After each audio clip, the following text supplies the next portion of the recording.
couple of advisors known to your Labor team who suggest we talk vertical fiscal integration and a real government infrastructure debt IPA program, because I think that would be revolutionary if that happened. So Karen, I hope we can distribute your speech after you've dropped it to whatever the media organisation you're going to drop it to. I have my own question I have to ask. Donald Trump ordered tariffs. Why did Joe Biden keep the same tariffs? Any hint? Was he get good economic advice? Or was it pure political self-interest? I think, to be fair, I probably don't know the answer, but I would pronounce from viewing the PBS NewsHour and the very commentary of David Brooks. So, based on my watching view this year on the fantastic commentary of David Brooks from the New York Times, and for my favourite table down the back, you guys need to follow Dan Brooks, it's good. I would say that he was very focused on his policy agenda when he bought it. Was very focused in general on that. There were residual tariffs that he could have gotten rid of, and Australia government's found that Reece, Eels and Mary, while the tariffs that they still bring benefits 5% at the moment, possibly precious hit roadays trucks is no-brainer. All right, thank you very much. I might talk more about that. I think there's a big argument coming. So this panel was about intergenerational issues. Let me ask Leonora. I'm keen to know why you got interested in economics as a field of study. What was it attractive to you? Because I've learned that you didn't start out in economics. You made a choice to leave what you were doing and go to economics. Why?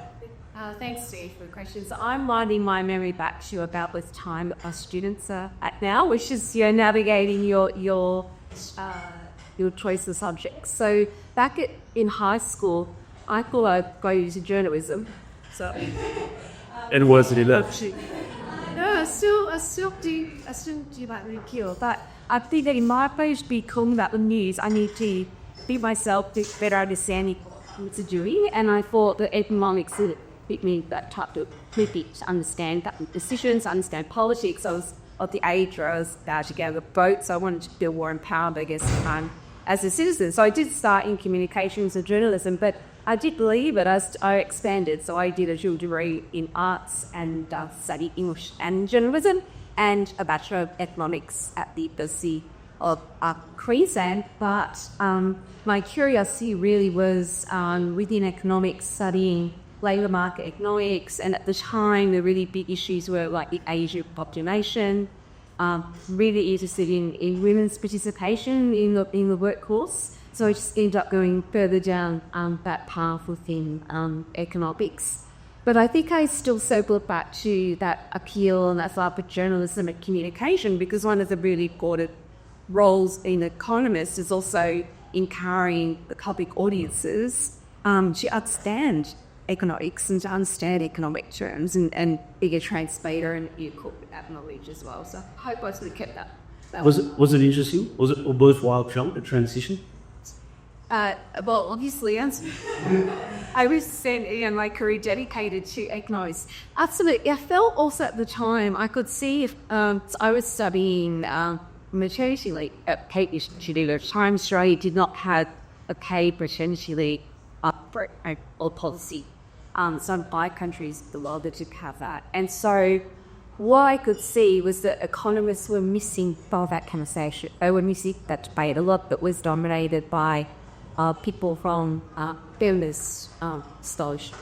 And so I thought, here's the economists can step in and bring our tool here to talk about what other relative benefits and costs for families, for individual women, for organisations, for firms, and for the governments. And at the time, it was meant that the productivity conditions actually assigns the task of investigating the potential to create a state system, state cooperation. And it's a great example of where there was an issue that was stopping away, and when economists are coming in and contribute and complement that part of the conversation or cause and debate, bring the evidence to bear, bring a systematic way of going about it and navigating it, it did help propel that crisis issue. But Thank you very much. Okay, I want to change generation and go a bit more mature. Peter, could you pass the line to Pia?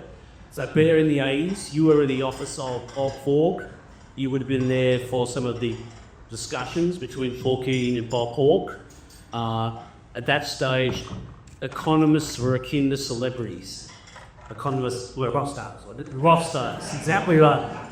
The way of asking for it, Was where the action was. First of all, can you remind me what was Paul Keating's accurate quote? It was something like every parrot or every galah in the pet shop was talking economics. Did you recall? Yeah, well, that is exactly it. If we walk into any pet shop in Australia, the resident galah is talking microeconomics. Microeconomic reform. All right, you were there. What were the big one, or the big ones that you were there for discussion for? Was it a Commonwealth Bank? Was it Qantas? What was it?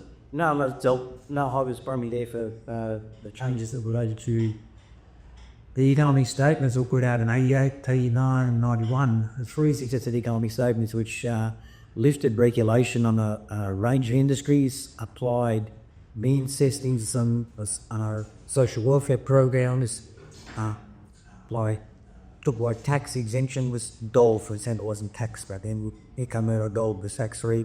About that tariff reform, as Karen has mentioned. And so each of those economic statements, 88 and 91, may set changes across such a wide swathe of the economy that the protest voices of each individual sector were drowned out by the protest voices of the other sectors. And so everybody was really severely disadvantaged. In practice, the argument of the government was all of these changes are necessary to make Australia a more competitive economy. So everything, all of that boiled down to, in my term, anyway, the ability to compete, the right to compete. And in the last of the economic statement, this is the 91 statement, I had my 6 paragraphs in there about moving something called Shield of the Crown for the Trade Practices Act through government business enterprises. That is, the government business enterprise then have to behave like private enterprise does if they were in competition with private enterprise. Sounds very esoteric, but it's the route that led to a former inquiry, that is, it created a right to compete for businesses or upturns and the likes of Callahom as it was then, or Wise, which we effective monopoly then. Also the right to take a air freight cargo off any other carrier in Australia if it so chose to. You organise it as a business, but bad like you could make profit off. I said, but very falsely, I want that. So it is just sets of absurd regulations that we had unbinding the Australian economy back then. And the spillover of all of those things culminated in the whole government facing effectively 3 recessions in a decade. And that's all we had. The very worst one was the recession in 1901, which is Paul King was proud to say was the recession we had to have. It was the last 2 didn't do enough to kill off inflation. No line I would ever recommend to anybody. No, but anyway, he got away with it. Peter, thanks so much, Gary. Aaron, that period of time, was that the most important period of time of economic reform in Australia in your professional economic memory at that time? Was it a more important or change period as an economist? So I think to me it was probably a turning point time for the economic narrative and the evidence base to work. And as Peter said, for the chorus of cries from those that were the losers, that they were the losers, had to be implemented to say, well, at the expense of Australia's economy, its competitiveness, its consumers. So for me, it was a reset, and then we kind of did have a bit of a disappointing the national competition policy period was fantastic. It was at a time when the Commonwealth and the states were working together to get shit going. It was time of GST, it was really important. And then we just had the nothing errors. So it's political waves occurring, but it was easy back then. I remember when we were doing the GST, Ken Huriami called to go up to Prime Minister Howard's office, and on the way our budget said it's going to be too hard to do. It's going to leak, it will get out, we just need to rewind the clock and go back to when we did the tariff cuts and it was all in paper, it's just look a leak. And Ken had the light bulb moment when we got off on the hill. He said, we're going to do it bunker style. So we went into a bunker Nothing was sent electronically. We briefed cabinet ministers up in their cabinet room. We gave them the papers. They read them. They had the meetings, and then we took the papers back. Nothing leaked. We had enough time and enough airspace to get done. And similar with the super reforms, which were like, I still can't believe that happened. Like, it's just, they gave us the time, the leeway to do the work, to get the evidence base, to show the unlocking lottery that 1 in 4 Australian super fund members was insistently underperforming fund, which led the 23-year-old today retiring in 43 years' time. If they were consistently underperforming fund, we're going to be $360,000 less off. You know, you've got to have the time and space to do it in a contested, combative way, pick a history, line up for a government to make it happen. And that's not a good drill. And what comes out of the super falls is, given we had, as Dietrich mentioned in his speech, 3 goes at this, trying to point out to government that superannuation is being effectively forced by the allocation system that said every time we change a job, we change the super fund, has been forced in some cases into the hands of people who were doing a very good job for you invest now. And apparently you had some quite big paying Royal Christian staff, so unauthorised by anybody or something up that counts the test, but it'll be they might written amen and Strange that paper Royal Christian so what he shows your career achievement. So let me, if you want to say, and that's that. Oh, just one thing there. So 2 days before Christmas, I got the call to say that Commissioner Haynes is going to allow us to have one recommendation in the report, one. So I had to think quickly. I said, can I phone you down to MSC to take that? No, answer now. And I thought, what's the one that's, let's say game Jane or where if you fall up 6, whatever it is. What's the one if you pull it out, everything else has to happen? And it was default once. Because once you allow a super fund member to default once into one account, you can't leave them with a fund that's persistently underperforming. Everything else will have to flow. So, Michael Hodge, QC in LKC, Queenslander, he was the secret weapon, really, began super reforms through the Hay Royal Commission. Another words. Let me ask you while you got the mic then, how can economists be more influential? So the 80s was this high point where microeconomic reform was being talked about in pet shops. So how can an economist today regain some ground to influence positively public debate and policy settings? You've highlighted, Karen, your concern about what I'm interpreting as populist politics and some of the, what you see as mistakes or worries that come around that.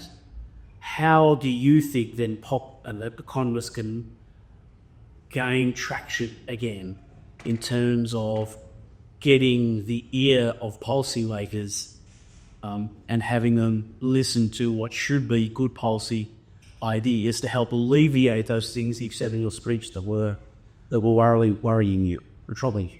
I'll just make one quick comment with a hand to Leonora because she's got that much the recent track record experience than I have. But the one thing I'm going to say is this is a contact sport for economists. It's not you do a nice report, you put it out and done your work. You have to fight tooth and nail behind the scenes to get stuff happening behind the lines. So Helen Silver and I have been having lots of conversations with people to try and make things happen, to get planets to align, to get a state government to be brave enough to put up a proposition to the government for an infra debt buyback with some ideas that they've got for reform. So the mean it's like you can't sit in the ivory tower and do great work and put it into a future report and then lop it out into public domain. It's narrative and then it's doing stuff behind the scenes that was almost best by my bosses. Yeah, so it's a big question. Yeah, how can economists, regain trust and credibility in the eyes of policymakers is part of the question there.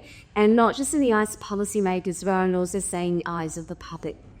And so that is kind of the introspective exercise for economists, but also, how are economists portrayed in the media, for example. That also plays into it. So I think there are a lot of economists who are doing that. They are establishing those ties and those links and relationships with policymakers because it comes down to your purpose. Why are you an economist?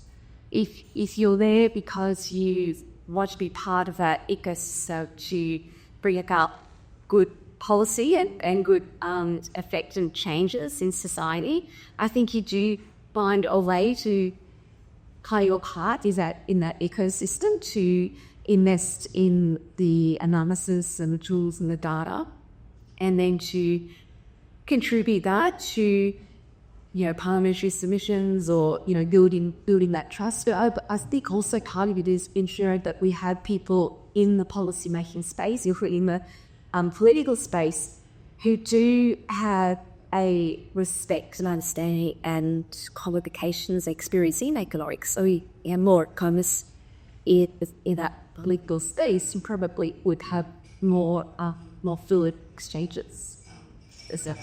But can I ask you a question at the table? You mentioned before, and Bob Hawke was Prime Minister, that he was married. I would have people in his office of a different political colour, and it was a natural place for them to be. Explain what was happening there, please. I still street be economics, but I hear this very well. Yeah, well, I focus on really, a pretty unique character. Very Australian in his flaws as well as his exceptional strengths. He took a lot of mental nourishment from talking to people who weren't of the power side of Parliament, and he used to do have Ocean Hunt. So we had a half hour. For 2.5 years, I was a Christian time architect. It's a terrible thing because he was widely reputed as not being very good parliamentary performer. It's your fault. So what I would do is think like the opposition, prepare my the Bible question I read, prepare my questions of the day as I was the opposition. And I made the most about parliamentary performer because we regularly get that fake, you look, some of the things that Hawke is down the floor of Parliament, the occasion he says, there is a guide, and that means that, oh yes, I got that question and the answer written down there, and where did I saw it? Sounded so like the opposition. But he liked him and came back and questioned on because he really wasn't that kind of parliamentary performer. And just a doctor there below one of the power club, and so he reached out across this part too, we were all about California. But he talked about he disagreed with. He had a different worldview in his office on a regular basis. He had a cup of tea with him. This was, I got people say they go and get stuff to talk at lunch, I look, so they go and get stuff for stuff. I've got to tell you that he was concerned about California, but we had people across the town who were of the power group. That's our special. Okay, thank you. Paul Keating said good policy is good politics. Is that right? I don't think so. No. Oh, can you throw up to Karen in, please? Karen, if Paul Keating said policy is good politics, do you think that's right? I think good policy makers should always keep in mind that there has to be the Venn diagram overlap with opportunities of a government have their priorities. You can advise them on other ideas, but at the end of the day, there's no use hammering something that's just not in their sphere of interest. And I guess what I'm getting at here is sometimes, as economists, we've launched the tracks going back to the list of the past reforms that they need to do, an old, dog-eared list of 15 reforms that every government should do, and I've just seen the laws moved on. Productivity is now for my labour productivity in human services. It's everything's changed, so it's kind of working out where the Venn diagram has moved, and then making sure that when you develop the narrative, the cohorts are about the politics about it, the government mentality. So it's how you frame the narrative, have you given them what they can go out with to sell it themselves. So he comes up to this kind of like line brutality. We can do our economics over here, like it do, we can miss it. No, do nothing else and do it. We have to be very alert to what's happening up there in the real world. And then he rats up a drain pipe, like when the window opens up. And it was like that on super, like it was been a Hayne Royal Commission. And I still think we were in the middle of the pandemic, find it wouldn't have got the legislature. Because hardly any but it's up to alleged got through Paul Kelly good story on it. Everyone missed it. It was extraordinary. Yeah. So rats up a drain pipe, dealing with the thing, and it's sounding pretty messy, but it's good fun. Leonora, for economists, are they better off chewing the ears of jurists or the gatekeepers in Canberra as much as they are talking to their political masters or the policymakers. In other words, educating journalists as much as talking with solicitors and advisors. Absolutely, I think there's a role for building those connections between economists and the media, in the sense that the media are a vehicle for communicating that information and knowledge to the wider public in the same way that those channels, the free economists of policymakers, is incredibly important as well. But I also want you to be set in the pitching here in that you've got all different types of economists, right? So we've got economists in the room here who are academic researchers who might investigate and explore really, really important questions that relate to the real world. And their findings and their research might sit on the shelf or sit in an academic journal somewhere until a receptive government comes along and takes it off the shelf and puts it into practice. And I think that's okay, because it's incredibly important that that knowledge has been discovered and is out there. But I think what you're also getting at, Steve, potentially is those bridges of research translation. And if I think of the university space, you know, some of those incentive systems in the higher education university states are not really completely geared around rewarding or incentivising academics to invest along those lines. They will talk about, we might have media impact, but a lot of it comes down to top-rating journal publications and securing high-status research grants, which are important.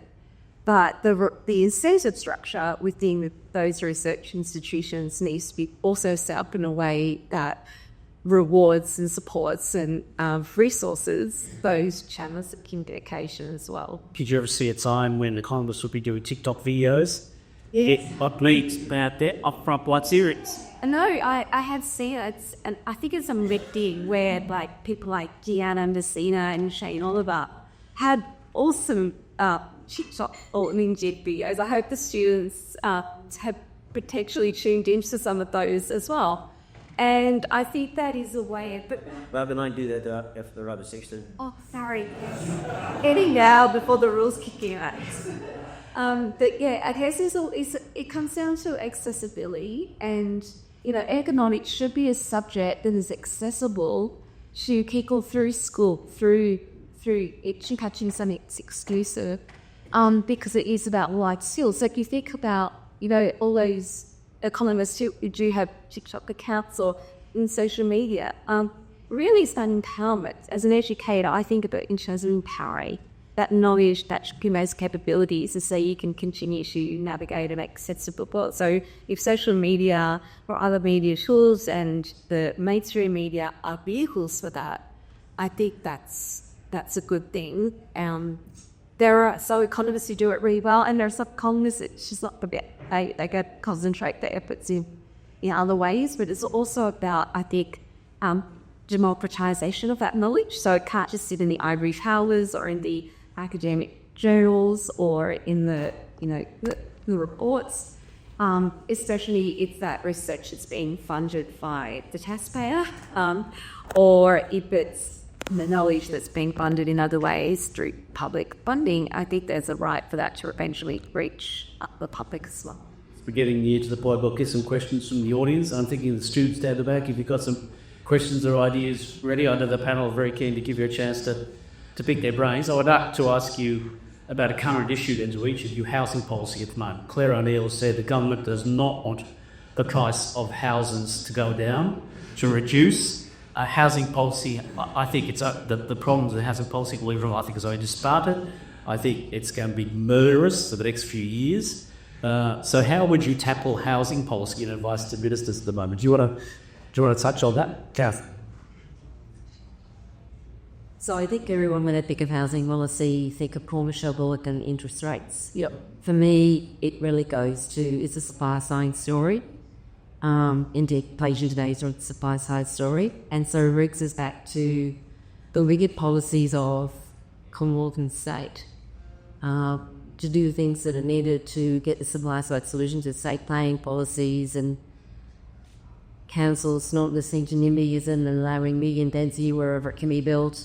And also with housing policy, don't make people build where it's dangerous. Like you had a huge legacy stock of houses that are built in floodplains or in paths and major fire paths that we know will happen. And you've got to buy those properties from those people. They should never be allowed to build there. So unless, and the states, from my perspective, given where we are with the FI, do not have the fiscal bandwidth. And I know we're bringing articles down the thing review about lack of fiscal discipline with most of the states. So I don't disagree with a lot of that. But look at the big game changer needs to be the Commonwealth coming to the party on the FI meets is a killer. And so we want to not have a world where we're not just dealing with intergenerational inequity, we're dealing with intergenerational complete disengagement because kids can't afford to get a foot in the door for border rental. In the way things are going, I don't even the bank of mine and dad will be able to help. Well, this one gets called on, but I'm lucky. I had tertiary education. My husband and I with money. You can be the bank of mum and dad for our kids. And our kids got tertiary educations. So, it's, the Czech people term it's a shit show unless the government sucks up and starts working with the sex on these issues. And I don't see them doing that. It's steerball, it's not softball. Peter, do you want to pick up the show? Yeah, well, housing is a terrible issue because the incentives that we've set ourselves up with are decades really created a giant malaise for governments here. Do me a favour and hold your mic a bit closer, please. What we created a giant malaise for governments over decades. We want to see housing prices remain high because so many people got so much of their wealth unpocketed. And it would be apparently a terrible thing if housing prices stabilised or even started to fall. So can't actually solve a problem in what I call a traditionally priced fashion. Moreover, they commit to policies and we never really tried to get rid of them where we're giving first home buyers subsidies to compete with other first home buyers to drive prices up. That's really what's going on with first home buyer subsidies now. And they're never going to get rid of that. So we've got all this regulatory power trying to maintain a high price in housing. But Karen said the only way to resolve that is to change the paying system to make it simpler for both build rate and build to own dwellings to be built and built or cheaper. And there are civil policies for this, and they're also quite well known. You don't have to have 3 levels of car parking underneath every apartment block. If you change the plan rules to say, as of right, in every, I was director of public transport in Melbourne for 2.5 years, so I know this quite well. We actually designed policy just for this purpose. Within, the blocks surrounding railway stations and primary tram legislated zones, you can give developers the right to build up 5 stories and only have no car parks or 1 legal car park. So you can build it quicker, one cheaper to build, and will then be available. Will that piss people off? Yes, it's had piss people off. But you've got to piss people off here because on the price side, you can't solve it. So you've got to take on stuff on supply side. I can't quite know what's happened to most state governments, but I do see quite a lot of publicity around other ministers' governments from the New South Wales, and it appears like this until I read just this week that they've decided to take that very honestly, what just happened, mate, as a right 5 stories, 6 stories, somewhere around transport bows, and they decided to dump it. And it's devastating if that is true, because that's the only place you can go here. I'm not saying it's a great solution, but I'm saying, given what we think about trying to build housing, but it keeps subsidising first time buyers. If we're going to do those things, it's going to have to be something. Ben, I'd make an observation. With housing, I would leave it to Karen and Peter to be more of the specialists on there. But I think everyone who did socialise in housing now has kicked down on the fact that it is a supply issue. So I guess that awareness is spread. People I think that when they use discussions, they're kind of picking up on that. What I would follow up on is I think when you have moments like this, like the housing crisis is a major economic scenario. I wonder among some of the students there, this is something that is really high in your minds as well. When we see periods like this, is an opportunity, or not in in an opportunistic way, but is this when we see people really calling on to economics because they really feel the hurt of it? You used the example before, Karen, of how when you were younger and it was the tariffs, that really you put your two together and you realise there's something broken in this economic system. It actually mobilised you to start your curiosity in economics. I wonder if when we have moments like this and we go through, the COVID pandemic and huge spikes in unemployment, if these are just moments where suddenly there is these light bulb that, moments where people suddenly just do pay more attention to economics. That might be a sort of my... Sandra Bruce, all right, we might go to question time, Jen, if that's okay. So I'm going to wander up the back and have one of the students as a chair go, all right, yep, take it. All the way up, it's your name and your SMEN and for your study. Question.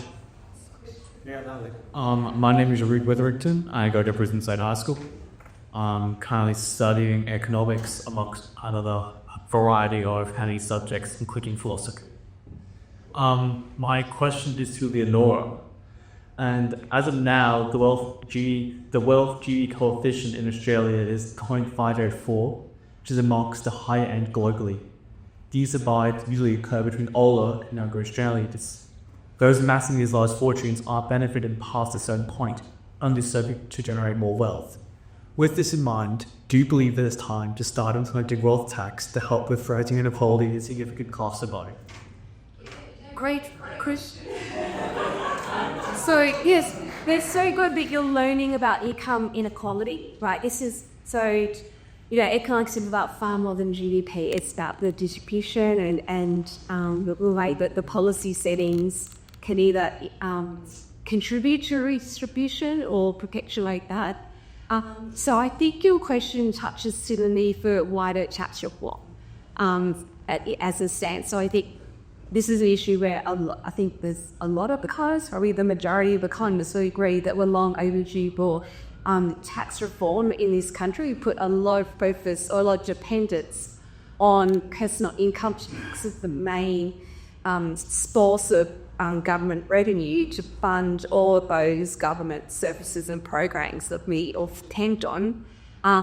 But economic structures are changing, demographics are changing, and we've got the Asian population that means that working age population is a smaller and smaller share, but we're still depending on the working age population to provide that source of revenue. So there were big tax reform reviews carried out, like the Henry Tax Reform Review inquiry several years ago, but it's sort of one of those ones that still kind of sits on the shelf, but as could be, used because it's good economics, but not necessarily politically viable. But it speaks to the need to diversify our tax base. So a wealth tax could be one of those potential taxes, so that we're less dependent on personal income tax, and we don't have those disincentives for people to work hard and end up paying a lot of their income in form of tax.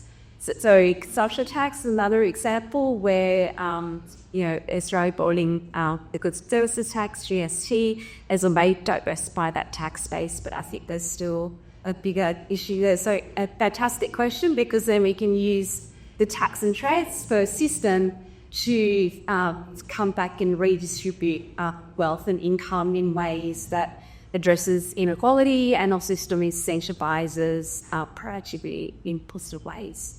Yeah, we'd like to hear what you hear. What is the result? So can you talk more after this? Hi, my name is Stan, and I'm a fellow student with Reed at Brisbane State High School. And I also have a question for Ms. Reed. What policy do you think would have the most significant impact on reducing gender disparity in high-risk industry like technology and finance? And not only that, but how can we quantify the economic benefit of increasing gender equality in leadership roles within Australian sectors? Oh, fantastic question. Gee, I think we need another event just on this bronze. Yeah. So this is so good that you're thinking about gender equality.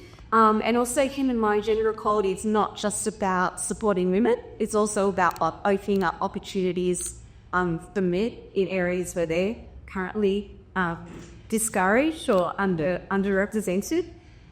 So you talked about male concentrated fields. How do you support more women to enter those fields? So one of the big barriers to why we still see a lot of gender patterns in the economy is you still have this strong influence of gender stereotypes, gender norms. So you might ask yourself, what discourages women from going into say a mining site or a construction site, because there's still this perception of it could be a bit blokey. But I'm going to ask you another question, like what discourages men from going into a bit like nursing or primary school teaching? So there can still be these concerns, but it doesn't match gender norms or gender expectations. You might be worried about what your peers think as well. So if we want to improve women's representation in male concentrated fields, we also have to think about how do we break down those gender norms and encourage more men to also step into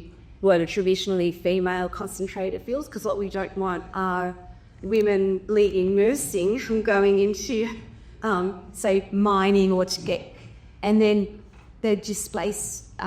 We've got this nurses, for example. So you do need a movement across the economy.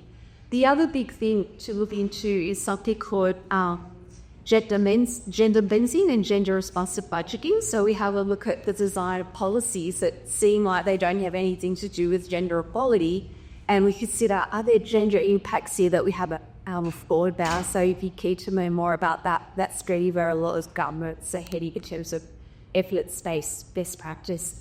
But keep researching that topic, keep exploring that topic, and you can do a bot in economics on that topic. I have a question to the floor. Rob?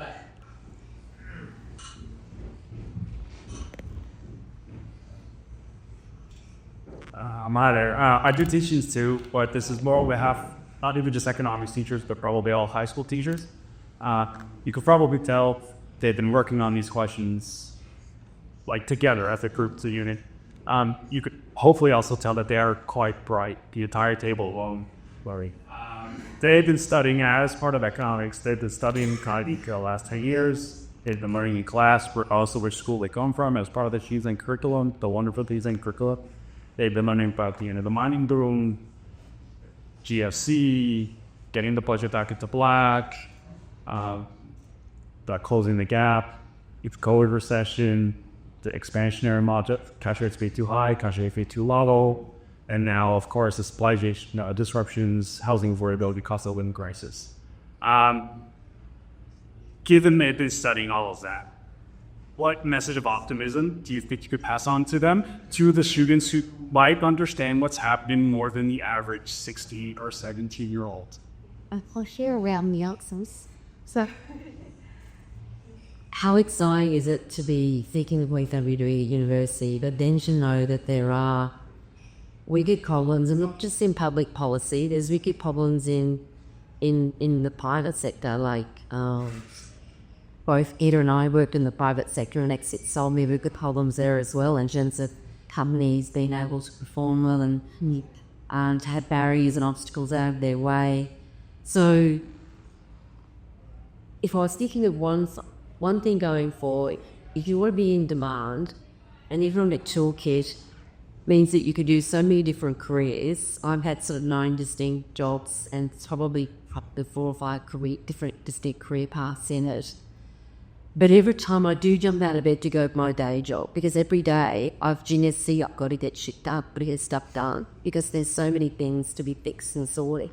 And that was both in the public and the private sector. So it's a third of your life for another 70 years. Do you want to jump out of bed every day and solve problems?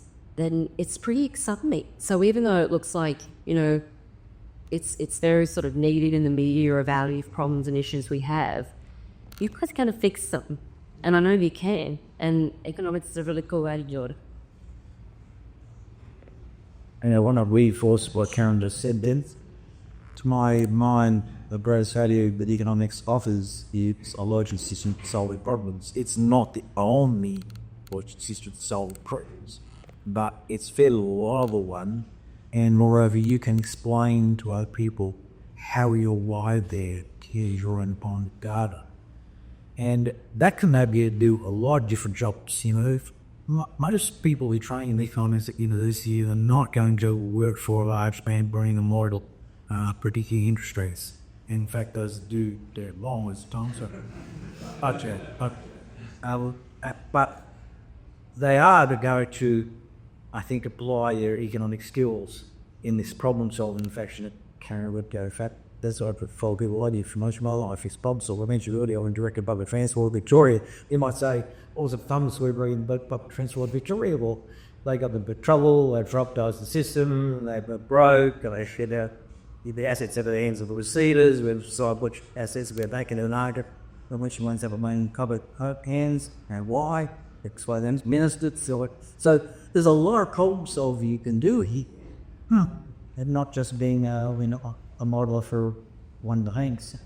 Now there's a button mark, I want to go back to the inheritance tax thing, because that's not just a great question, but a well thought through proposition, because I was arguing this only a week ago with some people, tax experts, and we like the same proposition. This is the only place to go, right? This is the only place to go because of how it tends to be dealt by the ways coming tax. We know other places, personal income tax occur, but governments are clearly struggling now on debt. And the big question for you isn't have you identified the right target.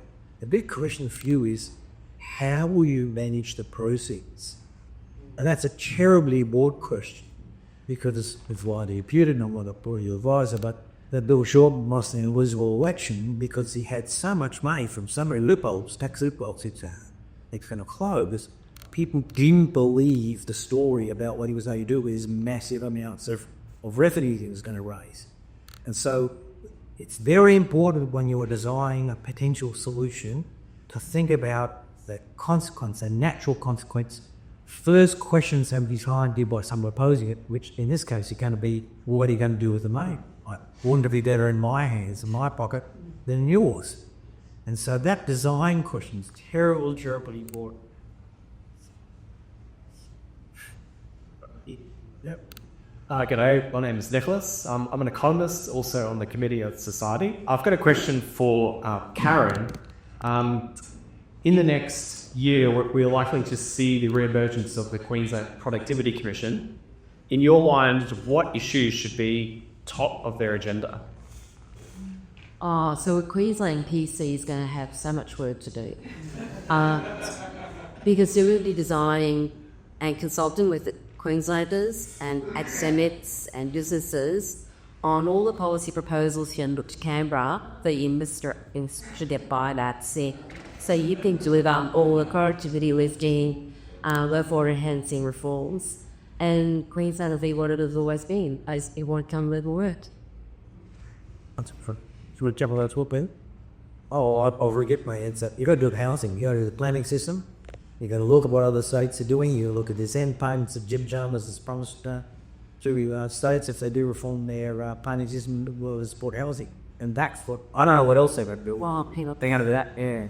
Can I add one little thing too? I think I will study the demographic trends. Who's moving to Queensland? Where are they moving? I mean, that's something that is a major ingredient for economic planning. Yeah. So just the actual list, I think on my first CADs off the rate would be the natural disaster. There's a heap of known solutions here that could be rolled out very quickly in Queensland. And, sponsorship it, the slash it bioscape. There's 11 key recommendations that could be implemented overnight, but it's in come back to what Peter's talking about, it's in the design how it be applied at Queensland. You've got to have the real detail now, not just where we got to in a higher level design sets to the PC, how we're working in Queensland.